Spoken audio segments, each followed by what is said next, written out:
Et cette fête, cette célébration, cette commémoration fait partie aujourd'hui du patrimoine culturel guinéen, africain, qu'il faut pérenniser. C'est pourquoi j'en appelle à la nouvelle génération de faire attention, n'est-ce pas, à toutes ces pratiques-là, toutes ces cultures-là, pour ne pas qu'on les perde.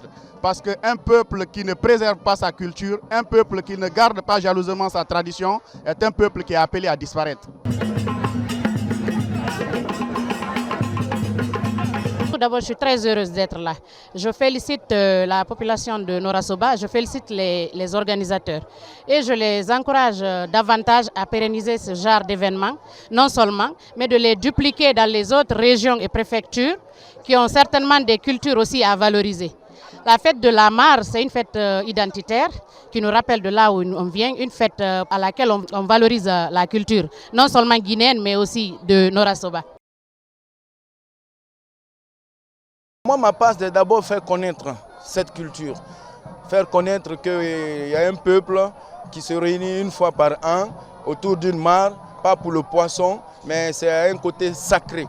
La mare est protégée par les Baratigui. Ces Baratigui vont contrôler le tour et il faut l'édition prochaine pour qu'on revienne pêcher. Parce que je dis toujours que les mares, c'est la mère de la pisciculture moderne. Donc les poissons qui viendront pendant la saison des pluies, des fleuves, c'est ce qui est conservé jusqu'à la prochaine édition de mare. C'est ce qui va grandir. Donc c'est une sorte de pisciculture. Voilà, au-delà de son côté africain, sacré, voilà, traditionnel. Donc c'est ça. La barre là s'étendait sur près d'1 kilomètre. Maintenant, c'est réduit à 800 mètres. Pourquoi? Vous voyez, c'est entouré de plaines cultivables. Chaque année, la boue vient là-dedans. Chaque année, l'herbe a envahi. Chaque année, les femmes ont envahi. Donc, toutes les mares sont maintenant à sec.